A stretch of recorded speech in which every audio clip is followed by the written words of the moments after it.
All right, everybody, welcome back. I am Emily Moyer. Michael Wann is here. And this, with some explanation to follow, is episode number 35 of Playing the Glass Bead Game. Michael, good morning. It's always lovely to see you. Even though I just saw you yesterday, I feel lucky. Exactly. It's different. It's different. Like what was so neat about yesterday is like when you got like a friend, when you got someone and in a certain context, and then you get to see him in another context. Like, you got a good friend and then you see him in the grocery store and it's like totally different. And it's like, I know you. And it's like this, that's what happened. Even though it was just in a different Zoom room, being able to go through that experience yesterday and then seeing you back here today in this context, because I took that upstairs, it feels fresh and new and nostalgic. I'm happy to see you again, my friend. I'm happy also to see your other half who's not on camera.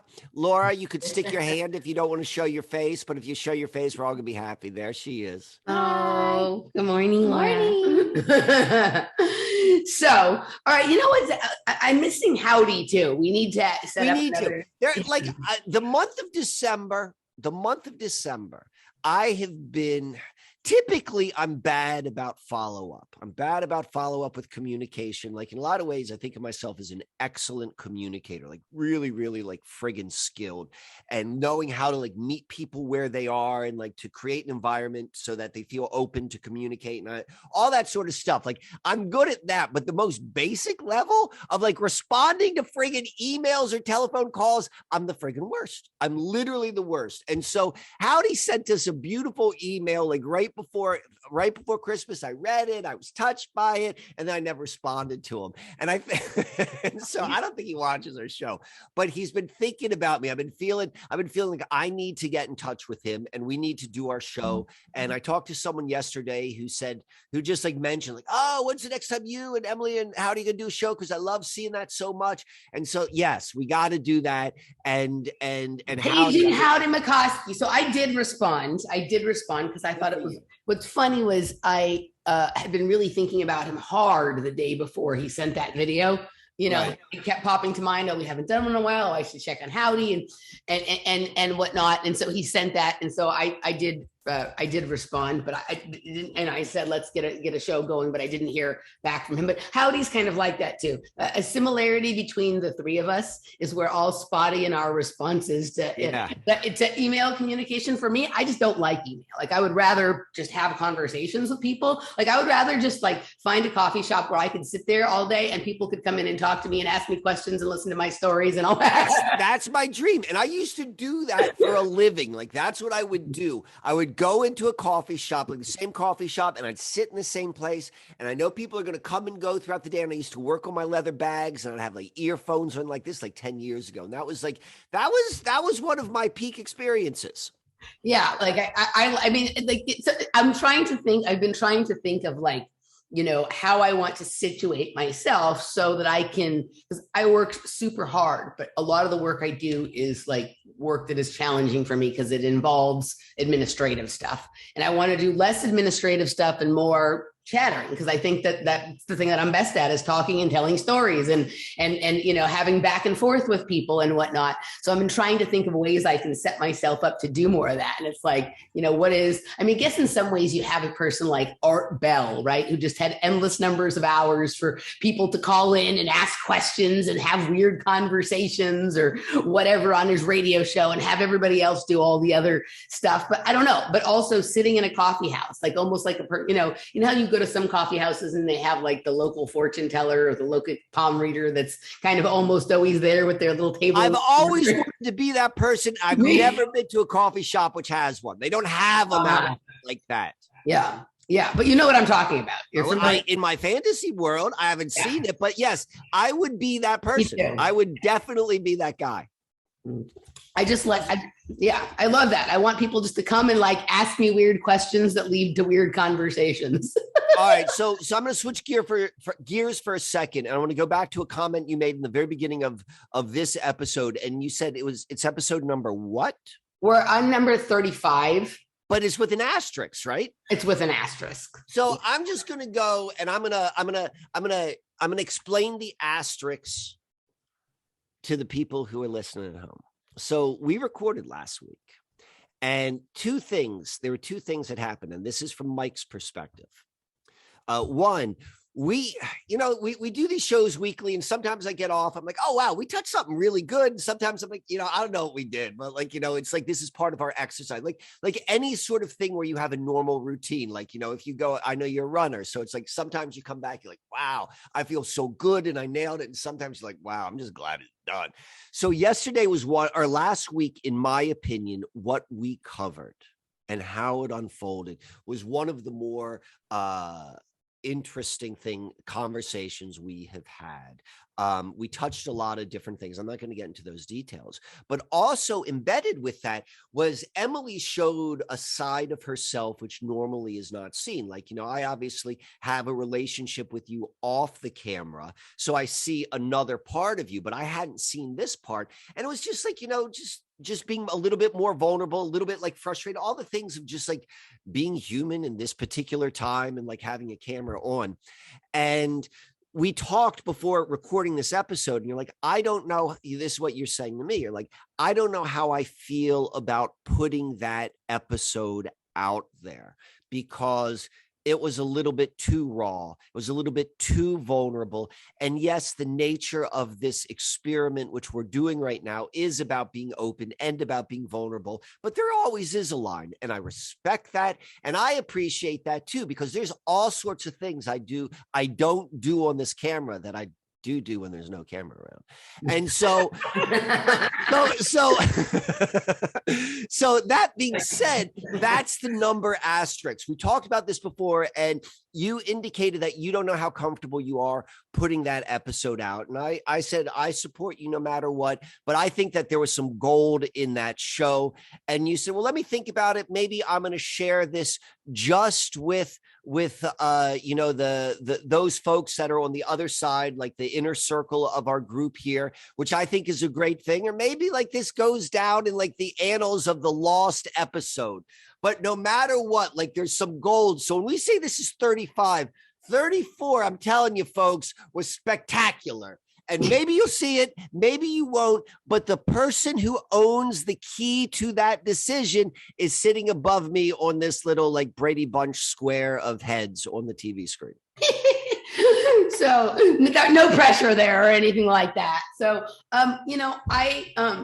one of the things, and this is something that I think about, one of the things that is sort of a hallmark of my media presence is that I just share almost everything about myself. Like I really tell people what's going on in my life, exactly what I'm thinking. I don't, at times I have chosen to not be worried about what people think about some crazy idea I have or whatnot. I've been willing to talk about things that a lot of other people aren't willing to talk about.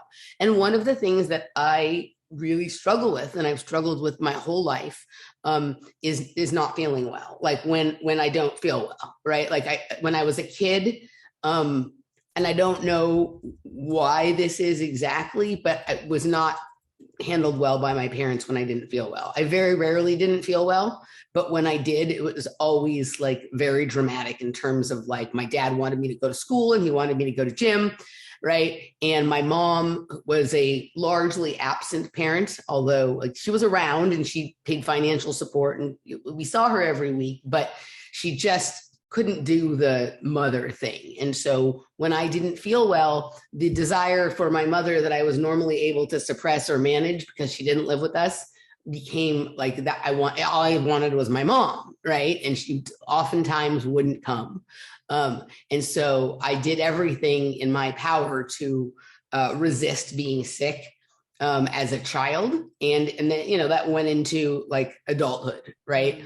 And so I have a hard time admitting to myself when I'm not feeling good and admitting to other people and just allowing me to rest. And as I've, come into the iteration of me that you guys know, which followed the iteration of me that like dropped out and was a drug addict for 10 or 15 years. There's also the fear of like, if I stop pedaling the bicycle, even for a few minutes, I'm not going to be able to get back on. And so the amount of emotional turmoil and stress and strain that I go through when I'm not feeling physically well, especially because my energy level is so much a part of who I am. And I bring like maximum velocity to the things that I do. And I feel like if I can't show up like that, that feels hard for me. And at the same time, I'm afraid to acknowledge when I'm not feeling well. And the only thing that ever gets me to just sit down and lay down and be quiet is when I just feel so terrible that there's no other choice. And then I'm able to rest, which fortunately I got to that place last week, and was able to just spend a few days resting. But the amount of sort of difficult emotions that come up for me when I feel less than my best was coming through, because that I had already been not feeling good really in some ways for a couple of weeks last week, right? Like I'd had a cold several weeks back that I think maybe I never quite recovered all the way from. And I was just dragging around this fatigue. And then this, whatever the fuck I went through last week hit me. And I think that Tuesday was the day that was all coming to an head. And I just couldn't think clearly. Like I had all this stuff that I wanted to talk about, and it was all jumbled around. And it was hard and embarrassing for me. And it has occurred to me also that it might be helpful for some people to see that side of myself, and maybe it would be good for me to know that that's okay. And I haven't worked all the way through that yet. So the episode may be findable at some point, but for right now, like I'm having a personal struggle with it. And so we'll see where that goes. But thank you for saying what you said. And it's like I have this conversation in my head sometimes, like, am I telling people too many things? Am I sharing too much of my private life? And is that like opening me up to things that I don't want? But it's true about who I am. Like I will just tell and say the things that a lot of other people won't. And so to try and say, well, I'm not going to do that anymore, that would feel like there would be nothing for me to talk about. Right. So anyway, but so that's what was going on. And,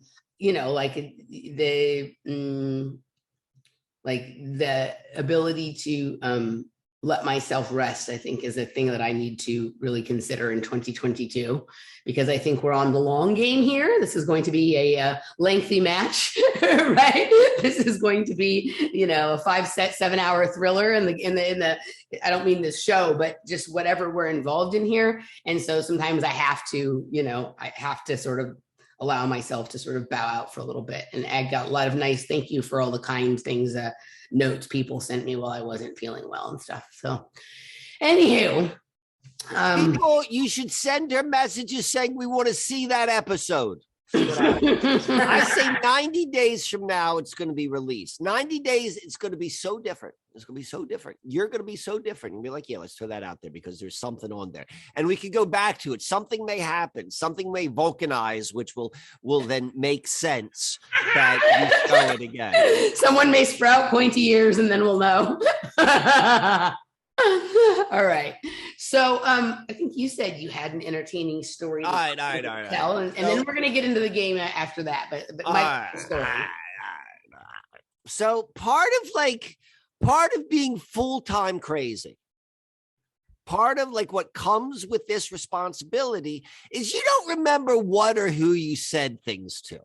So I don't remember I don't know what, if we talked about this yesterday, maybe we did. I know I talked about it to somebody because I remember the words coming out of my mouth. So you may have heard part of this story yesterday, but there's a bigger part. So I'm going to go and I'm going to treat this as if no one has ever heard any of this before. And I'm only going to give I always get this backwards. Abridged means short because unabridged is long. So like all those double negatives, they screw with your brain.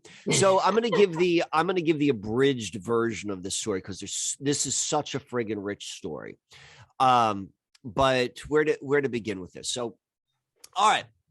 I think I've mentioned this quite a few times. This book right here, A Story Waiting to Pierce You by Peter Kingsley. And you can see on the bottom, it says Mongolia, Tibet, and the Destiny of the Western World. This book was given to me in the spring of last year by someone whom I knew when I was out in Philadelphia. It was like a surprise gift. And I just completed my third reading of it this year, which is very, very unlike me. So the reason I share that is there's something in this book which keeps bringing me back. So it's an easy book. So, all right. So maybe 3 days ago, 4 days. What even day is today? Today's the 4th. So today's the 4th. So about a week ago, I was reading a part in this book right here. And let me see if I can find it.